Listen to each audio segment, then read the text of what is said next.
이열치열. 그게 대체 무슨 말이야? 뭐 미신 같은 건가? 흥미롭네. 미신 시리즈로 웃겨보자. 취재 갔다 와. 다큐멘터리 경력 20년의 PD가 한국의 미신 문화 취재를 위해 한국행 비행기에 올랐습니다. 하지만 한국 도착 직후부터 그녀의 생각은 180도 바뀌게 됩니다. 그리고 그녀의 다큐 하나가 미국 전역을 경악에 빠뜨렸습니다. 방송 직후부터 CNN 게시판은 폭주하여 다운됐고 다시 보기 컨텐츠도 다운되어 버렸습니다. 도대체 그녀가 한국에서 경험하고 목격한 진실은 무엇일까요? 지금 바로 시작합니다. 저는 에밀리 콜먼, CNN 다큐멘터리 총괄 PD입니다. LA 본사 38층 회의실에서 기획안을 발표하던 그 순간이 아직도 생생해요. 한국 사람들은 더운 여름에 더 뜨거운 음식을 먹습니다. 찜질방에서 땀을 흘리죠. 이열치열이라는 비과학적인 미신을 믿거든요. 동료들이 킬킬 웃었어요. 부사장이 고개를 끄덕이며 말했습니다. 흥미롭네요. 미신 시리즈로 웃겨보죠. 그 주 LA는 연일 38도를 넘나들었어요. 에어컨이 돌아가는 사무실에서도 모두가 지쳐 있었죠. 점심시간에 밖으로 나가면 5분도 못 버티고 다시 실내로 들어와야 했습니다. 직장 동료들은 차가운 아이스커피와 샐러드만 찾았어요. 뜨거운 음식은 상상도 할 수 없었거든요. 한국인들이 정말 이런 날씨에 뜨거운 국물을 마신다고요? 촬영 감독 데이빗 윤이 의아해했어요.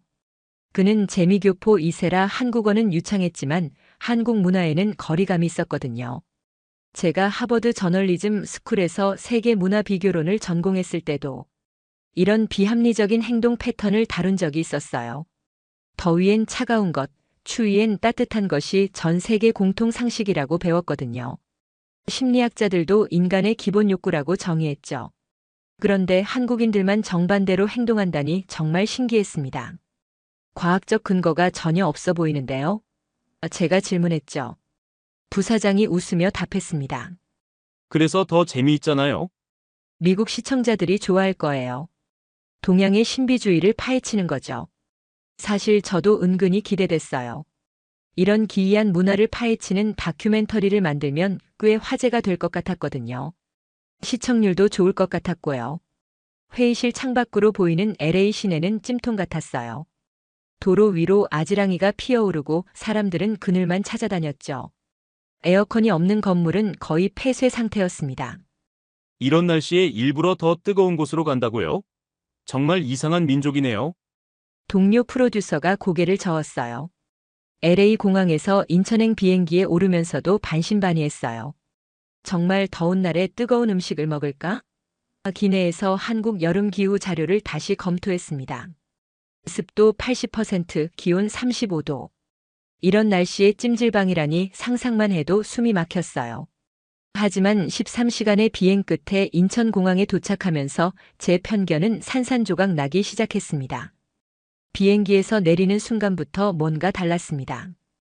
분명 바깥 기온이 36도라고 했는데 공항 내부는 완전히 다른 세상이었어요. 쾌적한 22도의 공기가 온몸을 감쌌죠. 어라? 저도 모르게 감탄사가 나왔어요. LA 공항의 후덥지근한 공기와는 차원이 달랐거든요. 데이빗이 온도계를 확인하며 말했습니다. 정말 22도네요. 이게 어떻게 가능하죠? 저희가 LA 공항에서 경험했던 것과는 완전히 달랐어요. 특히 여름철 LA 공항은 에어컨이 있어도 늘 덥고 습했거든요. 그런데 여기는 바깥이 폭염인데도 실내가 이렇게 시원할 수가 있나 싶었습니다. 화장실에 들어가니 거기서도 시원한 바람이 나왔어요. 화장실에도 에어컨이? 심지어 복도, 대합실, 상점가까지 모든 공간이 일정한 온도를 유지하고 있었습니다. 제가 지금까지 가본 어떤 공항보다 완벽한 냉방 시스템이었어요. 입국장으로 나가면서 더욱 놀라운 사실을 발견했어요. 공항 곳곳에 온도계가 설치되어 있었거든요. 모든 구역이 22-24도로 일정하게 유지되고 있었습니다. 게이트마다, 라운지마다, 심지어 화장실마다요. 이건 단순한 에어컨이 아니라 정밀 시스템이네요. 데이빗이 감탄했어요. 공항 직원에게 물어보니 더욱 놀라운 답이 돌아왔습니다. 24시간 자동 온도 관리 시스템이에요. 센서가 실시간으로 온도를 측정해서 구역별로 조절하거든요. 그러면서 보여준 모니터에는 공항 전체의 온도 분포가 실시간으로 표시되고 있었어요. 마치 NASA 관제센터 같았습니다. 미국 공항과 비교가 안 되네요. 데이빗이 혀를 찼습니다.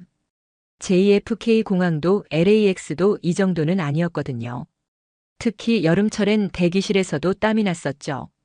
그런데 여기는 바깥이 폭염주의보인데도 실내에서는 가디건이 필요할 정도였어요. 안내 데스크에서 받은 팸플릿을 보니 더 놀라웠습니다.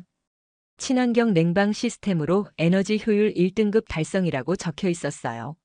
환경을 생각하면서도 최고 수준의 냉방을 제공한다는 거죠. 이 정도 기술력이면 세계 최고 수준인데요. 제가 중얼거렸어요. 입국 수속을 마치고 밖으로 나가는 순간 확실히 더위가 느껴졌습니다. 하지만 그것도 잠깐이었어요. 지하철역 입구에 들어서니 다시 시원해졌거든요. 공항에서 지하철까지 이어지는 냉방 네트워크를 체험하면서 깨달았어요. 한국의 여름나기는 이미 공항에서부터 시작되는 정교한 시스템이구나. 서울 시내 전통 찜질방을 찾았습니다. 박정희 할머니가 운영하는 온돌찜방이었어요. 66세의 박 할머니는 한의학 이론에 정통하신 분이었죠. 어서 오세요. 오늘 같은 날씨에 땀을 내야 몸이 시원해져요. 첫 마디부터 제 상식을 뒤엎었습니다.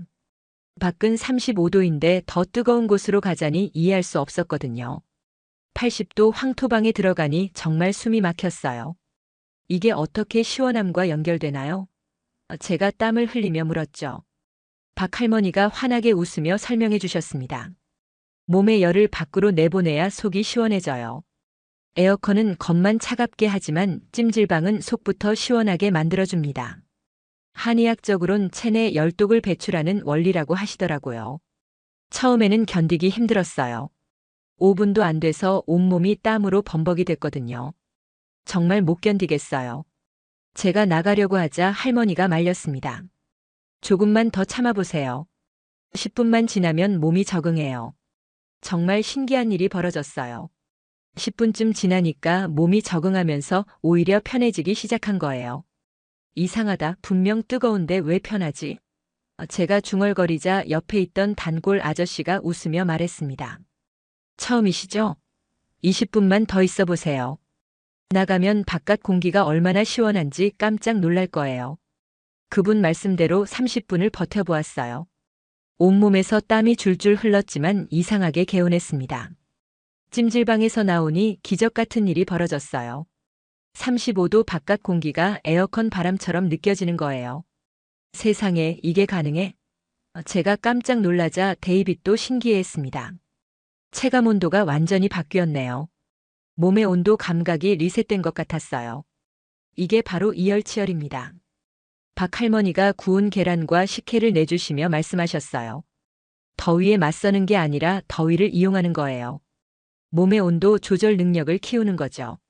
식혜 한 모금을 마시니 온몸이 시원해졌습니다. 달콤하면서도 청량한 맛이 더위로 지친 몸을 달래주더라고요. 할머니가 계속 설명해 주셨어요.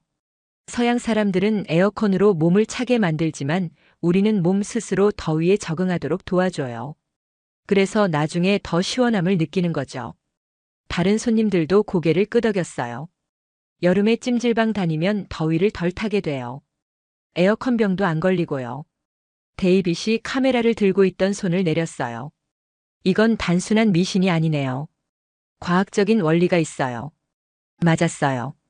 이열치열은 몸의 체온 조절 메커니즘을 활용한 지혜였던 거죠. 에어컨처럼 외부에서 강제로 온도를 낮추는 게 아니라 몸 스스로 더위에 적응하도록 도와주는 방법이었습니다. 이때부터 제 시각이 완전히 바뀌기 시작했어요. 서울 지하철 2호선에 탔습니다.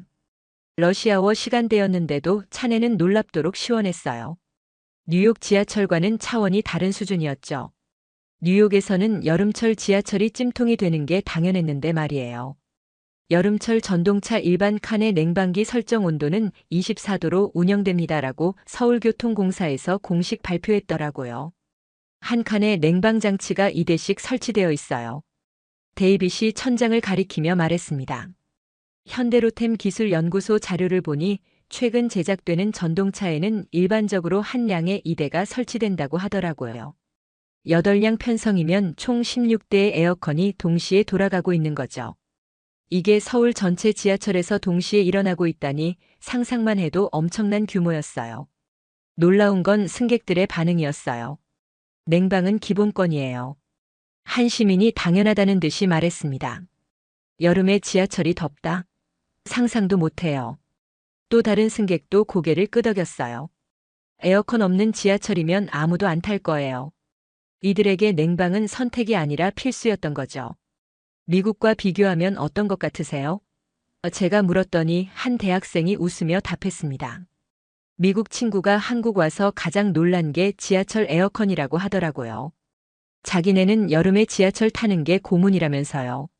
실제로 뉴욕 지하철은 여름에 정말 견디기 힘들거든요. 습하고 더운 데다 냄새까지 나니까요. 서울교통공사 자료를 보니 더욱 놀라웠어요. 냉방 가동 시 전동차 내부 온도를 측정한 결과 좌석 위치에 따라 온도 차이가 -4도 정도 나며 승객이 많은 경우 최대 6도까지 벌어질 수 있다고 하더라고요. 그래서 자세히 관찰해 봤어요. 정말 객실 양쪽 끝이 더 시원하고 중앙부가 상대적으로 따뜻하더라고요. 심지어 양냉방 칸도 있어요. 데이빗이 파란색 스티커를 발견했습니다. 양냉방 칸은 냉방 온도를 일반 칸보다 1-2도 높여 설정한 지하철 객차라고 되어 있었어요. 냉방이 너무 추운 사람들을 위한 배려였죠. 이 정도면 개인 맞춤형 냉방 서비스나 다름없었어요. 지하철 기관사에게도 물어봤어요. 여름철엔 냉방 관련 문의가 가장 많아요. 너무 덥다, 너무 춥다고 실시간으로 연락이 와요. 그래서 또 타 지하철 앱까지 만들어서 승객들이 온도 조절을 요청할 수 있게 했다고 하더라고요. 민원이 들어오면 즉시 기관사에게 전달돼서 온도를 조절한다고 했어요. 전국에 수백 개 역 수천 대의 전동차가 모두 이런 식으로 운영되고 있다는 게 믿기지 않았습니다.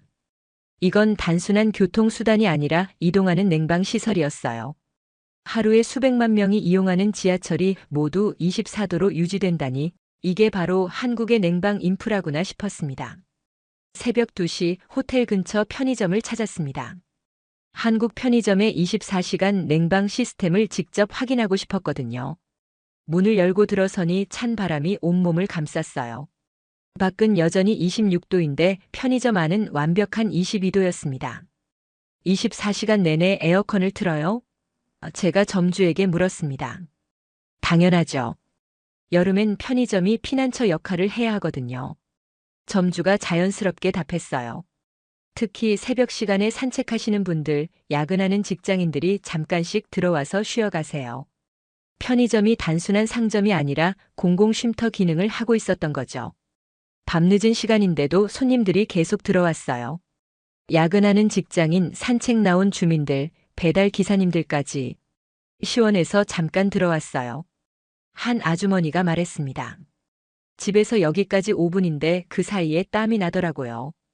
여기서 아이스크림 하나 사 먹고 가면 딱 좋아요. 점주가 더 자세히 설명해 줬어요. 여름철 전기세가 만만치 않지만 그래도 24시간 틀어놔야 해요. 손님들이 들어왔다가 덥다고 바로 나가버리면 매출이 떨어지거든요. 냉방비를 투자해서라도 편안한 쇼핑 환경을 만들어야 장사가 된다는 거였어요. 편의점이 제공하는 서비스를 자세히 관찰해보니 놀라웠어요. 냉장 음료, 아이스크림은 기본이고 시원한 실내에서 잠깐 쉬어갈 수 있는 공간까지 제공하는 거죠. 이 트인 공간에는 테이블과 의자까지 마련되어 있었고요. 한국 편의점은 복지센터 같아요. 데이빗이 감탄했습니다. 더 놀라운 건 이런 편의점이 전국에 5만 개가 넘는다는 거였어요. 정부에서 운영하는 무더위 쉼터보다 편의점이 더 많고 더 편리해요. 한 손님이 말했습니다. 무더위 쉼터는 찾기도 어렵고 운영시간도 제한적인데 편의점은 집 앞에 있잖아요. 새벽 3시에도 환하게 불이 켜진 편의점들을 보니 경이로웠습니다. 이게 다 24시간 냉방되고 있는 거예요? 제가 물었더니 점주가 고개를 끄덕였어요. 네, 전국 편의점이 거의 다 이렇게 운영해요. 여름철엔 생존 문제거든요. ATM, 택배, 공과금 납부까지 되는 편의점에서 24시간 냉방까지 제공한다니. 정말 종합생활서비스 센터였어요. 미국에서는 상상도 못할 시스템이에요. 데이빗이 말했죠. 민간이 공공복지를 대신하고 있는 셈이었습니다. 정부가 운영하는 시설보다 접근성이 좋고 서비스 품질도 높았어요. 이것이야말로 한국형 여름나기의 핵심이었습니다. 일상이 곧 냉방 인프라인 거죠. 저녁 7시 한강공원에 도착했습니다. 기온은 여전히 35도였는데 공원 곳곳에 수천 명의 사람들이 모여 있었어요. 정말 이 더위에 밖에서 맥주를 마신다고요? 제가 믿을 수 없다는 표정으로 물었죠. LA에서는 상상도 못할 일이었거든요. 35도면 모든 야외 활동이 중단되는 온도였으니까요. 치킨에 맥주, 이게 바로 치맥이에요. 한 가족이 돗자리를 펴고 앉으며 설명해 줬습니다. 대구에서는 아예 치맥 페스티벌이라는 대규모 축제까지 열린다고 하더라고요. 치킨과 맥주를 결합한 국내 최대 규모의 식음 축제라고 할 정도로 한국에서는 대표적인 여름 문화였어요. 놀라운 건 이들이 더위를 피하려 하지 않았다는 점이에요. 오히려 더위를 즐기고 있었거든요. 더워서 더 맛있어요. 치킨을 뜯으며 한 아버지가 말했습니다. 집에서 에어컨 틀고 먹는 것보다 밖에서 바람 맞으며 먹는 게 훨씬 시원해요. 7살 딸아이도 아이스크림을 먹으며 즐거워했어요. 배달 앱으로 주문한 치킨이 계속 도착했어요. 배달 기사들도 익숙하다는 듯이 한강공원 곳곳을 누비고 있었죠. 여름밤 한강 치맥 배달이 제일 많아요. 한 배달 기사가 말했습니다. 하루에 50건은 기본이에요. 더운데도 사람들이 밖에서 먹고 싶어 해요. 심지어 텐트까지 쳐놓고 하룻밤을 보내는 가족들도 있었어요. 이건 페스티벌이야. 외국인 관광객들이 스마트폰으로 사진을 찍으며 감탄했어요. 정말 그랬어요. 한강 페스티벌 홈페이지를 보니 한강의 여름은 한강다운 프로그램들로 가득합니다. 시원한 강바람을 맞으며 둔치에서 때로는 물 위에서 새벽부터 밤까지 놀고 쉬고 힐링하는 축제 공간이었어요. 한강공원에는 편의점, 화장실, 그늘막까지 완벽한 인프라가 갖춰져 있었어요. 필요하면 에어컨 있는 편의점에서 잠깐 쉬었다가 나와서 다시 치맥을 즐길 수 있었죠. 더위를 피하는 게 아니라 더위와 함께 노는 거예요. 한 대학생이 설명해 줬습니다. 음악이 흘러나오고 조명이 켜지면서 한강이 거대한 야외 카페로 변했습니다. 가족 단위, 연인들, 친구들이 모여 각자의 방식으로 여름밤을 즐기고 있었어요. 돗자리 위에서는 보드게임을, 강변에서는 산책을, 벤치에서는 대화를 나누며 더위를 오히려 낭만으로 승화시키고 있었죠.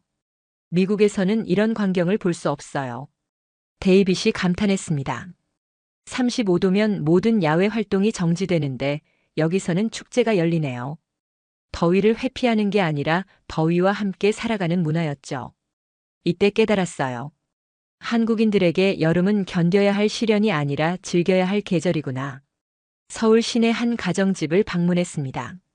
30평 아파트였는데 모든 방마다 개별 에어컨이 설치되어 있었어요. 방마다 다 있어요? 제가 놀라며 물었습니다. 당연하죠. 에어컨 없는 방은 여름에 못 살아요. 집주인이 대답했어요. 거실, 안방, 작은 방, 심지어 서재까지 총 4대가 설치되어 있었습니다. 더 놀라운 건 이 모든 에어컨이 스마트폰 앱으로 연결되어 있다는 거였어요. 외출하기 전에 미리 켜두고 집에 도착할 때쯤 적정 온도가 되도록 설정해요. 집주인이 휴대폰을 보여주며 설명했습니다. AI가 자동으로 온도를 조절한다는 거죠. 실외 온도, 습도, 심지어 미세먼지까지 고려해서 최적화된 냉방을 해줘요. 한국전력 자료를 보니 더욱 놀라웠어요. 인버터 에어컨은 12시간 내내 틀어도 설정 온도를 유지합니다. 오히려 2시간 간격으로 사용하는 것보다 전기요금이 35% 저렴하다는 사실을 알게 됐거든요. 한국 사람들이 에어컨을 하루 종일 틀어두는 게 오히려 경제적이었던 거죠. 미국과 비교하면 어떤가요? 데이빗이 물었더니 흥미로운 답이 돌아왔어요. 미국 친구 집에 가봤는데 중앙 냉방 시스템이더라고요. 한국은 개별 제어가 가능해서 더 효율적이에요. 안 쓰는 방은 끄고 자주 쓰는 방만 켤 수 있거든요. 실제로 거실은 24도, 안방은 26도, 서재는 22도로 각각 다르게 설정되어 있었어요. 집주인이 더 자세히 설명해 줬어요.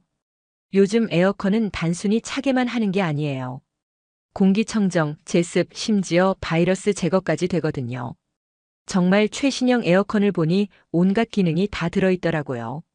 미세먼지 농도까지 측정해서 공기질을 관리해줘요. 가전제품 매장에 가보니 더욱 놀라웠습니다. 에어컨 코너가 매장의 절반을 차지하고 있었어요. 1등급부터 5등급까지 평수별로 세분화된 제품들이 즐비했죠. 한국인들의 냉방에 대한 관심이 얼마나 높은지 알 수 있어요. 판매 직원이 설명했습니다. 여름 시즌엔 에어컨이 가전제품 매출의 30%를 차지해요. 최근에는 IoT 기능이 기본이에요. 판매 직원이 최신 모델을 가리키며 말했어요. 집에 오기 전에 미리 켜놓을 수도 있고 전력 사용량도 실시간으로 확인할 수 있어요. 심지어 음성 인식까지 되어서 에어컨 켜줘라고 말하면 자동으로 작동한다고 하더라고요. 에너지 효율성도 놀라웠어요. 2025년 최신 모델은 10년 전보다 전력 소비량이 40% 줄었어요. 한국 에어컨 기술의 발전 속도가 정말 빨랐습니다. 이제는 냉방뿐만 아니라 난방, 공기청정, 제습까지 하나로 해결해요. 단순한 냉방 기기가 아니라 종합 공기 관리 시스템이었어요. 전국 가정의 95% 이상이 에어컨을 보유하고 있어요. 통계청 자료를 보니 정말 그랬어요. 이 정도면 에어컨이 필수 가전이 된 거죠. IT 기술과 일상이 완벽하게 결합된 사례였습니다. 기후변화 시대에 맞는 최첨단 생활 인프라였어요. 한국의 냉방 기술은 이미 세계 최고 수준에 도달해 있었습니다. 마지막 날 다시 박정희 할머니의 찜질방을 찾았습니다. 이번엔 단순한 취재가 아니라 진정한 이해를 위해서였어요. 또 오셨네요. 할머니가 반갑게 맞아주셨습니다. 이번엔 좀 다를 것 같아요. 제가 미소 지으며 답했어요. 일주일 전과는 완전히 다른 마음가짐이었거든요. 80도 황토방에 들어가니 이번엔 편했습니다. 몸이 적응했다기보다는 마음이 받아들였다고 해야겠죠. 처음 올 때와 느낌이 다르시죠? 할머니가 물었어요. 네, 이제 왜 이렇게 하는지 알 것 같아요. 한국의 여름 문화 전체를 이해하고 나니 찜질방의 의미도 달리 보였어요. 땀이 흐르면서 몸속 열기가 빠져나가는 게 느껴졌어요. 30분 후 나와서 식혜를 마시니 온몸이 개운해졌습니다. 진짜 시원하다는 건 마음까지 푸는 거예요. 할머니의 말씀이 가슴에 와닿았어요. 단순히 온도를 낮추는 게 아니라 몸과 마음이 함께 시원해지는 경험이었거든요. 할머니, 혹시 가족 중에 미국에 계신 분 있나요? 제가 조심스럽게 물었습니다. 할머니의 눈가에 이슬이 맺혔어요. 딸이 어릴 때 미국으로 입양을 보냈어요. 지금 40살이 넘었는데 한 번도 못 만났죠. 순간 목이 메었습니다. 갑자기 할머니가 더 각별하게 느껴졌어요. 그 아이도 이런 맛을 알까요? 식혜 맛, 찜질방의 따뜻한 말이에요. 할머니가 천천히 말씀하셨어요. 미국에서 자랐으니 에어컨만 알겠죠. 이런 전통적인 시원함은 모를 거예요. 그때 깨달았어요. 이열치열은 단순한 건강법이 아니라 한국인의 정서였구나. 더위를 이겨내는 지혜이자 함께 나누는 문화였어요. 할머니가 직접 만든 식혜를 한 잔 더 따라주시며 말씀하셨어요. 이 식혜도 마찬가지예요. 찬 것만 마시면 속이 냉해져서 오히려 더 더워져요. 식혜는 몸에 열을 식혀주면서도 속을 따뜻하게 해줘요. 정말 그랬어요. 차가운 음료를 마실 때와는 다른 종류의 시원함이었어요. 데이빗도 식혜를 마시며 감탄했어요. 이제 이해했어요. 한국의 여름 문화는 기술과 전통이 함께 어우러진 거네요. 맞았어요. 최첨단 냉방 시스템과 전통적인 이열치열이 조화롭게 공존하고 있었던 거죠. 호텔로 돌아와 다큐멘터리를 전면 수정했습니다. 조롱하려던 미신이 실은 깊은 지혜였어요. 한국의 여름 문화는 최첨단 기술과 전통 철학이 완벽하게 어우러진 놀라운 시스템이었죠. 공항에서 지하철, 편의점, 가정집까지 이어지는 냉방 인프라와 찜질방, 치맥, 식혜로 대표되는 전통 문화가 하나로 연결되어 있었어요. 3개월 후 방송된 다큐멘터리는 미국에서 큰 반향을 일으켰습니다. CNN 시청자들이 한국식 여름나기에 관심을 보이기 시작했어요. LA에도 한국식 찜질방이 생겼고 식혜 수입량이 급증했습니다. 심지어 한국형 편의점 모델을 도입하려는 체인점들도 나타났어요. 조롱으로 시작한 기획이 문화교류로 이어진 거죠. 그때 진정으로 배웠어요. 이해하지 못하는 것을 섣불리 판단해서는 안 된다는 걸요. 한국의 여름은 단순히 더위를 견디는 계절이 아니라 기술과 전통, 개인과 사회가 하나로 어우러져 만들어낸 아름다운 문화였습니다. 제시도 클로드는 실수를 할 수 있습니다. 응답을 반드시 다시 확인해 주세요. 여러분, 오늘 들려드릴 이야기는 정말 믿기 어려운 이야기입니다. 미국 LA에서 한 외교관이 키우던 진돗개 한 마리가 갑자기 중국개의 공격을 받았어요. 그런데 그 순간 이 진돗개가 보인 반응에 현장의 모든 사람들이 경악했습니다. 상황은 점점 심각해져서 김치와 한복까지 중국 것이라는 황당한 주장까지 나왔고요. 하지만 결정적 순간 우연히 찍힌 영상 하나가 모든 걸 뒤바꿔 놨어요. 도대체 무슨 일이 벌어진 걸까요? 한 마리 진돗개가 보여준 놀라운 품격의 힘. 정말 소름 돋는 이야기가 지금 시작됩니다. 저는 줄리아 브룩스입니다. 38세의 미국 국무부 외교관이죠. 동아시아 담당으로 3년간 서울에서 근무했었는데 그때 제 인생이 완전히 바뀌었어요. 처음엔 단순한 외교 업무였습니다. 하지만 서울에서 보낸 시간들이 저를 한국이라는 나라에 깊이 빠지게 만들었죠. 특히 어느 날 저녁 동료와 함께 본 한국 드라마 속 진돗개가 제게 강렬한 인상을 남겼습니다. 그 개는 주인을 향한 절대적인 충성심을 보여주었는데 어떤 위험이 닥쳐도 흔들리지 않는 모습이었어요. 저 개는 뭔가 다르다. 그때 제가 느낀 감정이었습니다. 드라마 속 진돗개는 단순한 반려동물이 아니라 한국인의 정신 그 자체 같았거든요. 의리와 신념을 지키는 모습이 마치 한국 문화의 축소판 같았달까요? 임기가 끝나고 LA로 돌아왔지만 한국에 대한 그리움은 사라지지 않았습니다. 한국어 공부를 계속했고 한국 음식점을 찾아다녔어요. 집에서도 김치를 직접 담가 먹었죠. 동료들은 줄리아가 완전히 한국에 빠졌다고 농담하곤 했습니다. 그러던 어느 토요일 LA의 한 동물 보호소에서 운명적인 만남이 있었어요. 보호소 직원이 특별한 개가 하나 있다며 저를 안내했는데 거기서 백호를 만났습니다. 순백의 털을 가진 진돗개였죠. 이 아이는 한국에서 온 진돗개예요. 아마 누군가 키우다가 사정이 생겨서. 직원의 설명을 듣는 순간 제 심장이 쿵쾅거렸습니다. 마치 한국이 저를 부르는 것만 같았거든요. 백호와 눈이 마주쳤을 때의 그 느낌을 어떻게 표현할까요? 드라마에서 봤던 그 눈빛이었습니다.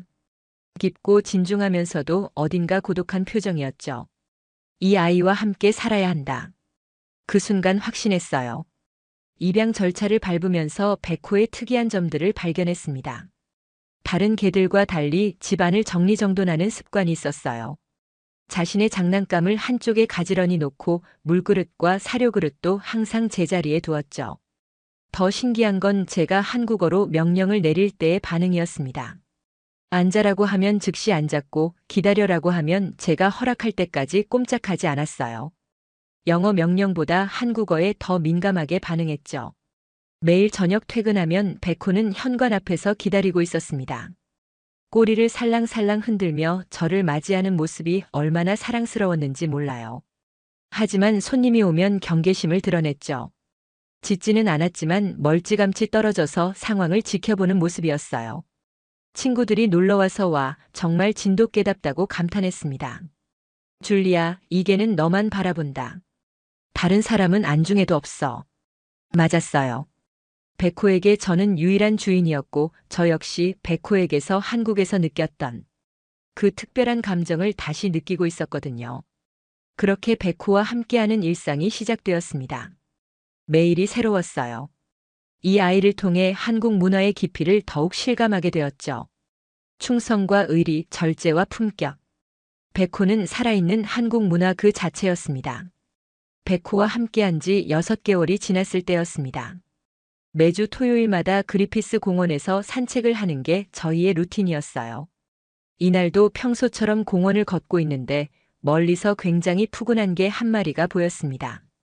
털이 사자 갈기처럼 풍성하고 둥글둥글한 곰 같은 체형이었어요.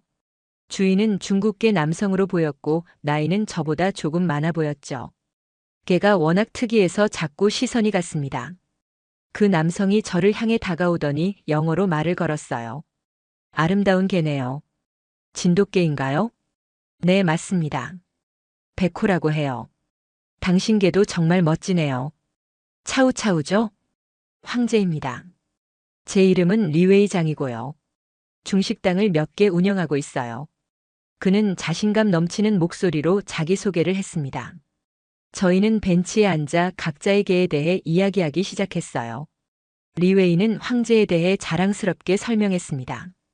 차우차우는 중국에서 2000년 이상 된 고대 견종이에요. 중국 황실에서 키웠던 귀한 개죠. 보라색 혀를 보세요. 신비로운 개예요. 저도 백호에 대해 이야기했습니다. 진돗개는 한국의 천년 기념물이에요. 주인에 대한 충성심이 남달라서 한 번 주인으로 인정하면 평생 그 사람만 따른다고 하죠. 흥미롭네요. 사실 동아시아 개들은 다 비슷한 면이 있어요. 차우차우도 주인에게 충성스럽거든요. 리웨이가 말했습니다. 대화가 자연스럽게 이어졌어요. 서로의 문화와 음식에 대해서도 얘기했죠. 저는 한국에서의 경험을 들려줬고 리웨이는 중국 문화에 대한 자부심을 표현했습니다.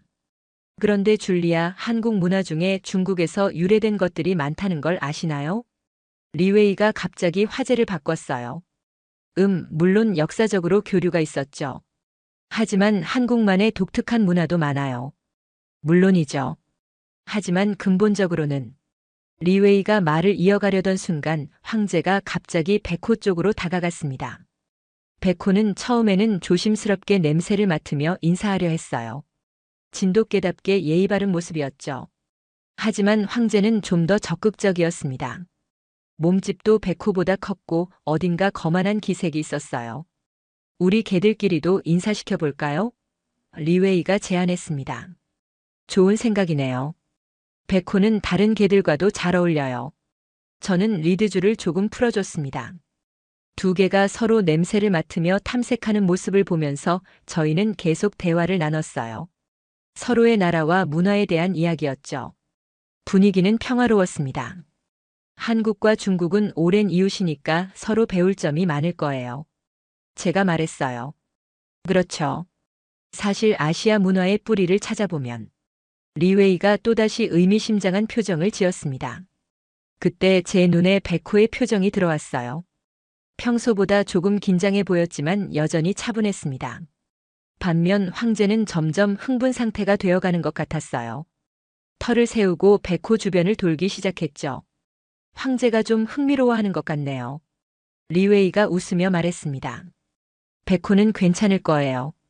차분한 성격이거든요. 저도 안심하며 대답했어요. 하지만 뭔가 미묘한 긴장감이 감돌기 시작했습니다. 개들 사이에서뿐만 아니라 저희 사이에서도 말이에요. 문화에 대한 대화가 점점 깊어지면서 미묘한 견해 차이가 드러나고 있었거든요. 평화롭던 오후가 한순간에 아수라장이 되었습니다. 황제가 갑자기 백호에게 달려들었어요. 이유도 없이 말이죠. 뭐야? 제가 소리쳤지만 이미 늦었습니다. 황제의 강한 턱이 백호의 목 부분을 물었어요. 백호는 리드줄에 묶여있던 상태라 제대로 피할 수도 없었죠. 가장 충격적이었던 건 백호의 반응이었어요. 물리고 있는 상황에서도 반격하지 않았습니다. 그냥 조용히 참고 있었어요. 아픔을 억누르면서도 황제를 공격하지 않았죠. 황제, 안 돼. 리웨이가 황제를 말렸지만 황제는 쉽게 물러서지 않았습니다. 저는 급히 백호의 리드줄을 당겨 거리를 벌리려 했어요. 백호야, 괜찮아? 제 목소리가 떨리고 있었습니다. 드디어 황제가 백호를 놓았어요. 백호의 목과 어깨 부위에서 피가 나고 있었습니다. 그런데도 백호는 저를 향해 꼬리를 살짝 흔들어 보였어요. 마치 괜찮다고 말하는 것 같았죠. 미안해요. 리웨이가 사과했지만 그의 표정에서 진정성을 느끼기 어려웠어요. 개들 사이 일이잖아요. 이런 일은 종종 있는 거예요. 종종 있는 일이라고요? 저는 믿을 수 없다는 표정으로 반문했습니다. 당신 개가 먼저 공격했잖아요. 개들끼리 서열을 정하는 거죠. 자연스러운 현상이에요. 리웨이는 여전히 무덤덤했습니다. 백호의 상처를 확인하면서 저는 화가 치밀어 올랐어요. 상처가 꽤 깊었거든요. 당장 병원에 가야 할 상황이었죠. 병원비는 어떻게 하시겠어요? 제가 직접적으로 물었습니다. 글쎄요. 제가 굳이 내야 하나요? 개들끼리 놀다가 생긴 일인데. 리웨이의 대답은 더욱 가관이었어요. 놀다가요? 일방적인 공격이었잖아요. 제 목소리가 높아졌습니다. 주변에 있던 다른 개 주인들도 상황을 지켜보고 있었어요.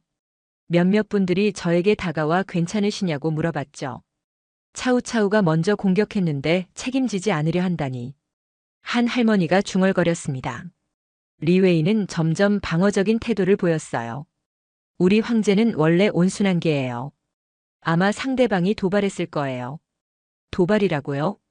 백호는 가만히 있었어요. 저는 분노를 억누르기 힘들었습니다. 그때 백호가 제 다리에 머리를 기대며 조용히 앉았어요. 피가 나고 있는 상황에서도 저를 걱정하는 듯한 눈빛이었습니다. 그 순간 눈물이 날 뻔했어요. 봐요, 진돗개는 이렇게 차분해요. 공격받고도 보복하지 않았죠. 제가 주변 사람들에게 말했습니다. 정말 대단한 개네요. 저라면 가만히 있지 않았을 텐데. 한 아저씨가 감탄했어요. 리웨이는 이런 반응이 불편했던 모양이에요. 뭔가 과장되고 있는 것 같은데요. 개들은 원래 이런 거예요. 과장이라고요? 저는 더 이상 참을 수 없었습니다. 당신은 책임감이라는 게 없나요? 공원의 평화로운 분위기는 완전히 사라졌어요. 대신 날카로운 긴장감이 흘렀죠. 이것은 단순한 개들 사이의 다툼이 아니었습니다. 뭔가 더 깊은 갈등의 시작처럼 느껴졌어요. 일단 백호부터 치료받게 해주세요. 제가 간곡히 부탁했습니다. 자, 그럼 연락처라도 주고받아요. 나중에 얘기하죠. 리웨이가 마지못해 제안했어요. 하지만 그의 태도에서 진정한 해결 의지는 보이지 않았습니다. 오히려 이 상황을 대수롭지 않게 넘기려는 기색이 역력했죠. 백호를 안고 차에 태우면서 저는 분명히 느꼈어요. 이것은 끝이 아니라 시작이었습니다. 동물병원에서 백호가 치료받는 동안 저는 리웨이와 전화 통화를 했습니다. 치료비 문제를 해결하기 위해서였어요. 수의사가 봉합수술까지 필요하다고 하네요. 치료비가 $800 정도 나올 것 같아요. 제가 말했습니다. $800요? 좀 과한 것 같은데요. 그냥 상처 하나 치료하는 건데. 리웨이는 여전히 비협조적이었어요. 과하다고요? 당신 개가 입힌 상처인데 당연히 책임져야 하는 거 아닌가요? 사실 제가 보기엔 그냥 실수였어요. 황제는 원래 사교적인 개거든요. 아마 놀자고 한 건 같은데. 저는 정말 황당했어요. 실수라고요? 명백한 공격이었잖아요. 줄리아, 너무 감정적으로 반응하시는 것 같아요. 개들은 원래 이런 식으로 소통하거든요. 그때 리웨이가 갑자기 화제를 바꿨어요. 그런데 진돗개가 그렇게 특별한 개인가요? 사실 지방견 아닌가요? 지방견이라고요?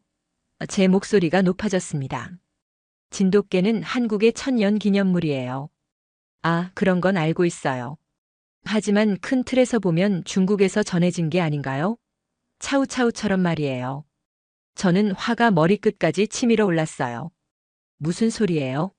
진돗개는 한국 고유의 견종이에요. 뭐, 그렇게 생각하실 수도 있죠. 하지만 역사적으로 보면. 리웨이가 말을 이어갔어요. 역사적으로 보면 뭐라고요? 중국이 동아시아 문화의 중심이었잖아요. 대부분의 문화가 중국에서 퍼져나간 거죠. 저는 정말 놀랐어요. 개들의 싸움이 이렇게 문화 논쟁으로 번질 줄은 몰랐거든요. 리웨이, 당신은 지금 뭘 주장하는 거예요? 별거 아니에요. 그냥 사실을 말하는 거죠. 김치도 원래 중국 파오차이에서 나온 거고 한복도 중국 한푸의 영향을 받은 거잖아요. 잠깐만요. 저는 소리를 질렀어요. 지금 당신이 하는 말이 맞다고 생각해요? 왜요? 틀린 말 했나요? 저는 3년 동안 한국에서 근무하면서 배운 것들을 떠올렸어요. 김치 담그는 과정을 직접 보고 한복의 아름다움을 경험했거든요. 리웨이, 당신은 완전히 틀렸어요. 제가 한국에서 3년간 근무했는데 김치는 명백히 한국 고유의 음식이에요. 발효 과정부터 양념까지 중국 파오차이와는 완전히 달라요. 외교관이시니까 한국 편을 드시는 거겠죠. 편을 든다고요? 저는 사실을 말하는 거예요. 사실이라. 리웨이가 비웃는 듯한 어조로 말했어요. 줄리아, 당신은 한국에 너무 깊이 빠진 것 같아요. 깊이 빠졌다고요? 한국 문화를 제대로 이해하고 있는 거예요. 전화기 너머로 리웨이의 한숨소리가 들렸어요. 어쨌든 치료비는 반반 내는 게 어때요? 서로 양보하는 거죠. 양보라고요? 당신 개가 가해자인데 왜 제가 양보해야 해요? 그럼 법정에서 만나죠. 리웨이가 협박하듯 말했어요. 저는 정말 기가 막혔어요. 진돗개는 보신견이 아니라 수호견이라는 걸 한국 문화의 독립성과 고유성에 대해 설명하고 싶었지만 리웨이는 들으려 하지 않았어요. 좋아요. 그럼 법정에서 봐요. 저도 지지 않았습니다. 전화를 끊고 나서 백호를 바라봤어요. 붕대를 감고 있지만 여전히 제게 충성스러운 눈빛을 보내고 있었죠. 그 순간 확신했어요. 이것은 단순한 개들의 싸움이 아니라 문화에 대한 존중의 문제라는 것을 말이에요. 일주일 후 다시 그리피스 공원에서 리웨이를 만났습니다. 이번엔 변호사까지 대동한 채 말이에요. 저도 백호의 상처 사진과 수의사 소견서를 준비해 갔죠. 그래서 어떻게 하실 건가요? 리웨이가 도전적으로 물었어요. 당연히 치료비 전액을 요구할 거예요. 그리고 공식 사과도요. 공식 사과라니 좀 과하지 않나요? 리웨이 옆에 선 변호사가 끼어들었어요. 그때 리웨이가 다시 문화 이야기를 꺼냈습니다. 줄리아, 어차피 이런 일이 된 김에 정확한 사실을 알려드릴게요. 무슨 사실이요? 한국 문화 대부분이 중국에서 전해진 거라는 사실 말이에요. 김치, 불고기, 심지어 한복까지도요. 저는 화가 났지만 차분하게 대답했어요. 리웨이, 당신이 완전히 잘못 알고 있어요. 잘못 알고 있다고요? 그럼 증명해 보세요. 좋아요. 저는 가방에서 준비해온 자료들을 꺼냈어요. 제가 외교관으로서 한국에서 직접 경험한 것들을 말씀드릴게요. 주변에 사람들이 모여들기 시작했어요. 왠지 흥미진진한 논쟁이 벌어질 것 같다는 분위기였죠. 먼저 김치부터 얘기해 볼까요? 한국 김치는 단순한 절임 채소가 아니에요. 고춧가루, 마늘, 생강, 젓갈 등을 이용한 복합 발효 과정을 거치죠. 중국 파오차이와는 제조법부터 완전히 달라요. 그런 건 부차적인 거고요. 근본적으로는 중국에서 시작된 리웨이가 반박하려 했어요. 잠깐만요. 제가 손을 들어 막았습니다. 그럼 불고기는 어떤가요? 제 시도와 이게 속편집? 불고기는 고구려 시대부터 내려온 한국 고유의 조리법이에요. 양념과 굽는 방식이 중국과는 완전히 다르죠. 하지만 고기를 구워 먹는 건 어디서나. 아니에요. 제가 단호하게 말했습니다. 저는 베이징에서도 근무해 봤어요. 중국의 고기 요리와 한국의 불고기는 양념 철학부터 다릅니다. 그때 한국계 할머니 한 분이 저희 대화에 끼어드셨어요.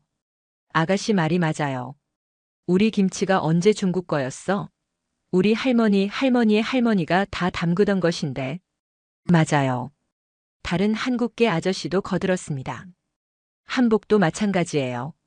저고리의 곡선과 치마의 실루엣이 중국 옷과 어떻게 같다는 거죠? 리웨이는 당황한 기색을 보였어요. 하지만 학자들이 연구한 결과로는 어떤 학자들이요? 제가 따져 물었습니다. 정확한 출처를 대보세요. 그건 일반적으로 알려진 사실이니까. 그때 한 백인 남성이 다가와서 말했어요. 실례하는데 저는 UCLA에서 동아시아학을 가르치는 교수입니다. 방금 대화를 들어보니 상당한 오해가 있는 것 같네요. 어떤 오해요? 리웨이가 물었어요. 한국 문화와 중국 문화는 분명히 역사적 교류가 있었지만 각각 독립적으로 발전한 고유한 특성들이 있습니다. 특히 김치 같은 경우는 한국의 기후와 토양, 그리고 문화적 배경에서 발달한 독특한 발효 음식이죠. 제 옆에 서 있던 백호가 꼬리를 살짝 흔들었어요. 마치 제가 옳다고 말하는 것 같았죠. 그리고 한복의 경우도 마찬가지입니다. 교수님이 계속 설명했어요. 저고리와 치마의 비율, 색감의 조화, 곡선미 등은 명백히 한국만의 미학이 담긴 것입니다.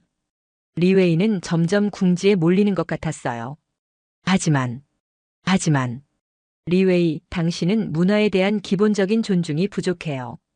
제가 엄중하게 말했습니다. 각 나라의 문화는 그 나라 사람들의 정체성이에요. 함부로 왜곡하면 안 되는 거죠.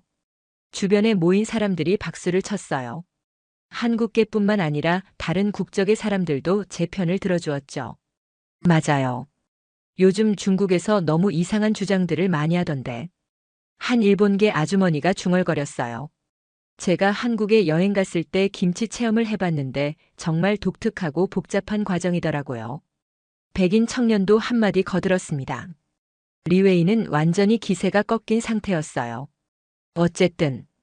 어쨌든 개 치료비는 다른 문제잖아요. 맞아요. 그것도 당신이 책임져야 할 문제죠. 제가 단호하게 말했습니다. 분위기가 완전히 바뀌었어요. 처음에는 단순한 개들의 다툼이었는데 이제는 문화에 대한 존중과 책임에 대한 문제가 되었죠. 그리고 그 중심에는 백호가 보여준 품격이 있었습니다. 공격받고도 보복하지 않았던 그 절제력이 한국 문화의 진정한 모습을 보여준 것 같았어요. 상황이 점점 격렬해지고 있을 때 예상치 못한 전환점이 찾아왔습니다. 공원 주차장 쪽에서 한 중년 남성이 다가왔어요.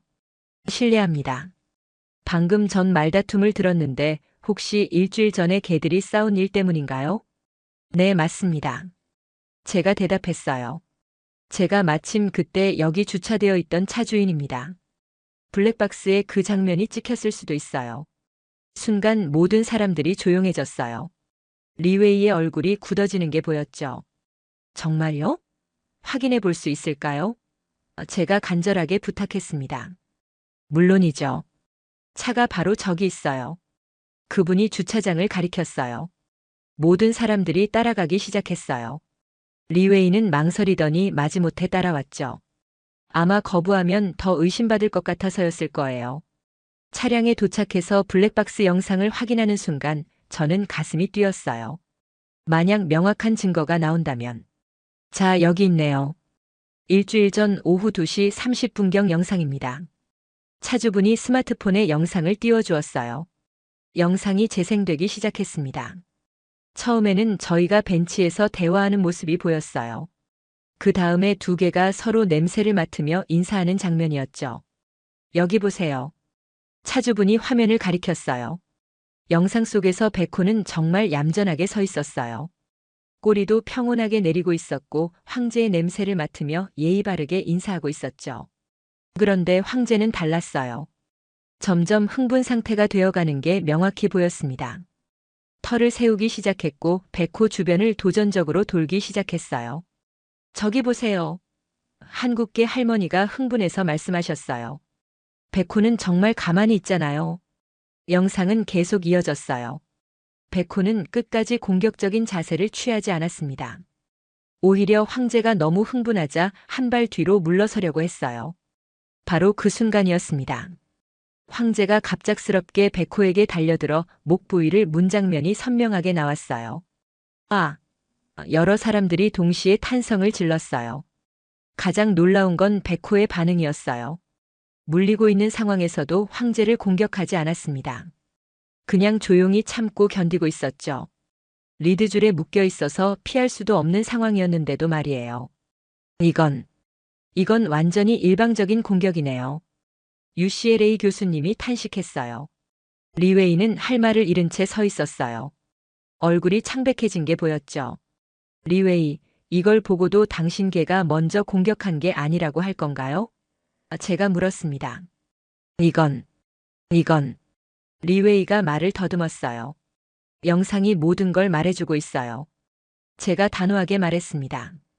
이건 감정의 문제가 아니라 팩트예요. 주변 사람들이 박수를 치기 시작했어요. 진실이 밝혀진 순간이었죠. 정말 대단한 개네요. 차주분이 백호를 보며 감탄했어요. 저런 상황에서도 참고 견디다니. 진돗개는 원래 이래요. 한국계 아저씨가 자랑스럽게 말씀하셨어요. 의리 있고 절제력이 강한 개들이죠. 제가 백호를 쓰다듬으며 말했어요. 이 아이가 보여준 모습이 바로 한국 문화의 진정한 모습이에요. 공격받아도 품격을 잃지 않는 것, 그게 우리 문화죠. 영상은 계속 이어졌어요. 황제가 백호를 놓아준 후에도 백호는 보복하지 않았습니다. 그냥 조용히 제 곁으로 와서 앉았죠. 그 모습이 얼마나 인상적이었는지 몰라요. 리웨이, 이제 어떻게 하실 건가요? 제가 물었습니다. 그는 한참 동안 침묵하더니 결국 고개를 숙였어요. 죄송합니다. 제가 잘못했습니다. 드디어 진실이 밝혀진 순간이었습니다. 우연히 찍힌 블랙박스 영상이 정의를 실현시켜준 거죠. 리웨이의 사과가 이어졌습니다. 블랙박스 영상을 본 후 그의 태도가 180도 바뀌었어요. 줄리아, 정말 죄송합니다. 제가 처음부터 책임지는 자세로 임했어야 했는데. 리웨이가 진심으로 사과했어요. 치료비는 물론 전액 제가 부담하겠습니다. 그리고 여기 계신 모든 분들께도 공개적으로 사과드립니다. 주변 사람들의 표정이 누그러들기 시작했어요. 진정성 있는 사과의 힘이었죠. 그리고 리웨이가 말을 이어갔어요. 문화에 대한 제 발언도 잘못되었습니다. 각 나라의 문화는 모두 존중받아야 하는 것이고 함부로 비교하거나 폄하해서는 안 되는 거였네요. 제가 숨을 깊게 들이쉬며 말했어요. 리웨이, 사과 받아들이겠어요.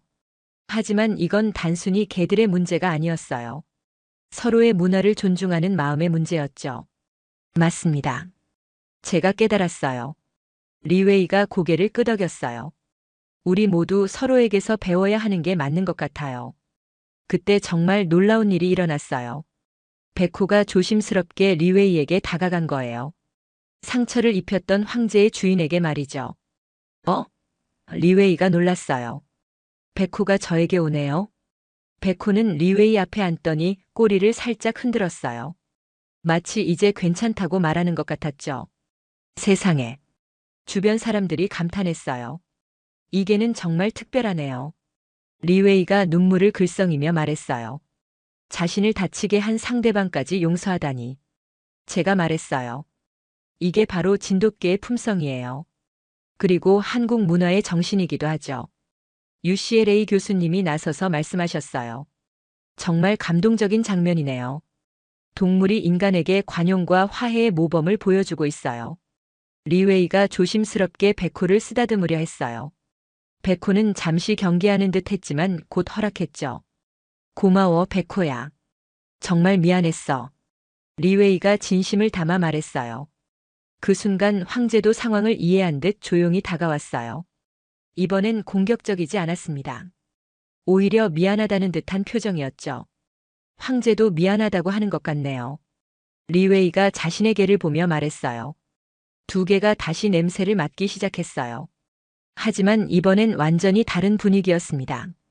평화롭고 차분했죠. 앞으로는 황제에게 사회성 훈련을 제대로 시켜야겠어요. 리웨이가 다짐했어요. 좋은 생각이에요. 백호도 처음에는 경계심이 많았거든요. 꾸준한 훈련과 사랑이 중요해요. 제가 조언했어요. 한국계 할머니가 다가오셔서 말씀하셨어요. 이제야 제대로 된 것 같네요. 서로 이해하고 화해하는 게 중요한 거죠. 정말 좋은 교훈을 얻었어요. 다른 개 주인분도 거들었어요. 리웨이가 제게 말했어요. 줄리아, 혹시 시간 되실 때 한국 음식점에서 식사라도 같이 하실까요? 제가 운영하는 식당에서 정성껏 대접하고 싶어요. 좋은 생각이네요. 하지만 조건이 있어요. 무슨 조건이요? 김치는 한국 음식이라고 메뉴판에 정확히 표기해 주세요. 제가 웃으며 말했어요. 물론이죠. 리웨이가 환하게 웃었어요. 그리고 한국 문화에 대해서도 더 배우고 싶어요. 이렇게 해서 갈등이 화해로 마무리되었습니다. 백호가 보여준 용서와 품격이 모든 것을 해결해 준 거죠. 그로부터 2달이 지났습니다. 리웨이는 약속을 지켰어요. 황제를 전문 훈련소에 보내 사회성 훈련을 받게 했죠. 오늘은 다시 그리피스 공원에서 만나기로 한 날이었어요. 황제가 훈련을 마치고 돌아온 후 처음 만나는 자리였거든요. 안녕하세요, 줄리아. 리웨이가 반갑게 인사했어요. 예전과는 완전히 다른 모습이었죠. 안녕하세요. 황제는 어떤가요? 많이 달라졌어요. 훈련사 선생님이 정말 잘 가르쳐 주셨어요. 황제의 모습도 확실히 달라져 있었어요. 예전에 거만하고 공격적인 기색은 사라지고 차분하고 안정된 모습이었죠. 백호와 황제가 다시 만나는 순간이었어요. 저는 약간 긴장했지만 백호는 의연했습니다. 두 개가 서로 냄새를 맡더니 자연스럽게 나란히 앉았어요. 완전히 평화로운 모습이었죠. 와, 정말 달라졌네요. 제가 감탄했어요. 황제가 많이 배웠어요. 다른 개들과 어떻게 소통해야 하는지, 적절한 거리를 유지하는 방법 등등. 리웨이와 저는 벤치에 앉아 각자의 근황을 나눴어요. 그는 정말 많이 변해 있었습니다. 줄리아, 그동안 한국 문화에 대해 공부를 좀 했어요. 어떤 걸 공부하셨어요? 김치 담그는 과정부터 한복의 역사까지. 정말 깊고 독특한 문화더라고요. 느낌이 어떠세요? 처음엔 단순히 중국과 비슷한 문화라고 생각했는데 알고 보니 완전히 다른 철학과 미학이 담겨 있었어요. 그가 가져온 책들을 보여줬어요. 한국 문화에 관한 책들이었죠.